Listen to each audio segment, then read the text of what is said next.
Недавно столица многонационального советского государства принимала партийно-государственную делегацию братской Польши во главе с товарищем Войцехом Ярузельским.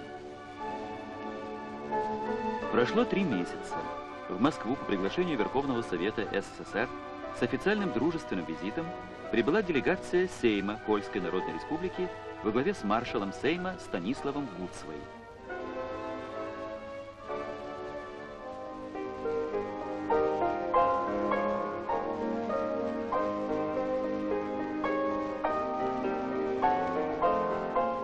В составе делегации член Государственного совета Альфонс Клявковский, депутаты Эдвард Шиманский, Юзеф Киевский, Владислав Йонкиш, Алойзы Брыль, Халина Аудерска, Стефан Фьюк, Алойзы Мелих, Юзеф Серафин, начальник канцелярии Сейма Казимеш Свитала. Гостей приветствовал председатель Совета национальности Верховного Совета СССР Рубен. Он высказал уверенность в том, что визит делегации будет способствовать укреплению дружеских связей между парламентами наших стран. Станислав Гуцва сказал, что поездка позволит ближе изучить опыт деятельности высшего органа государственной власти СССР, имеющий для Польши большое значение. На беседе присутствовали депутат Верховного Совета СССР Ломоносов, который сопровождал делегацию, а также посол Польской Народной Республики в СССР Станислав Качук. Делегация польского Сейма вылетела в Душанбе, столицу Таджикской Советской Социалистической Республики.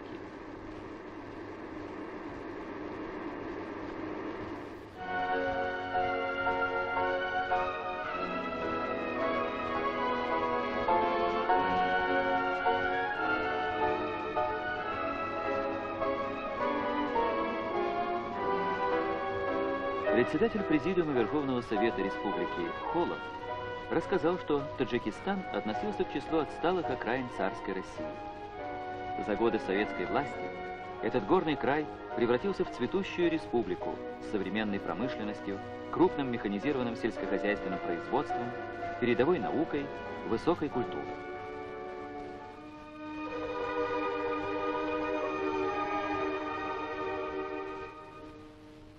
До революции, по словам основоположника таджикской советской литературы Садриддина Айни, в Таджикистане грамотные и образованные люди были столь же редки, как плодовые деревья в солончаковой пустыне.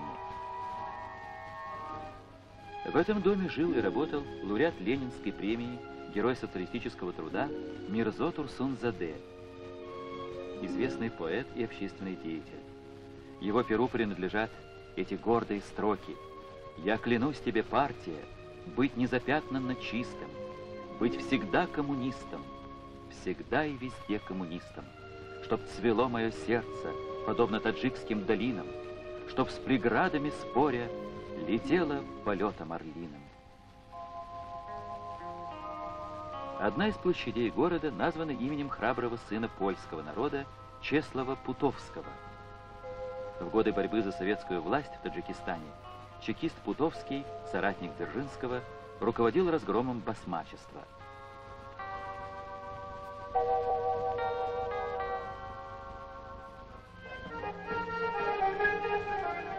Радушно встретили дорогих гостей в колхозе «Коммунизм» Орджоникидзе-Абадского района.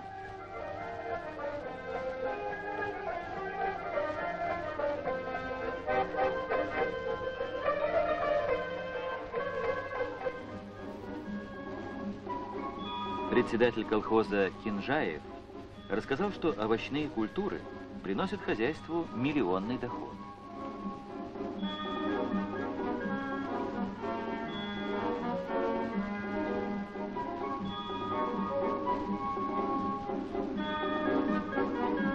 Ранние всходы дал в этом году хлопчатник.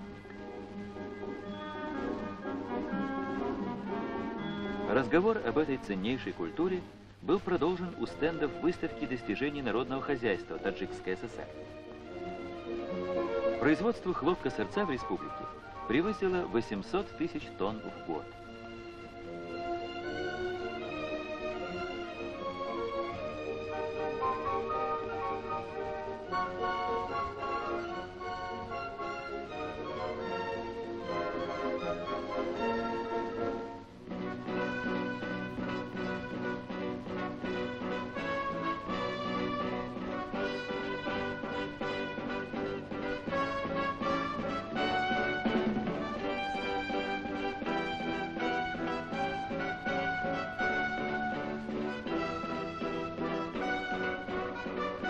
Склоны горных хребтов Таджикистана рассекают 500 быстротечных рек.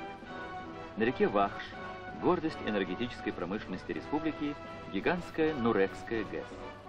Электроэнергия, вырабатываемая в Нуреке, предназначена для алюминиевых и химических предприятий Южно-Таджикского территориально-производственного комплекса.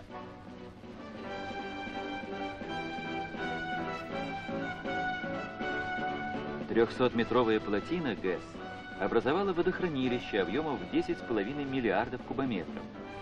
Это обеспечило стабильное орошение новых хлопковых плантаций в Таджикистане, Узбекистане и Туркмении.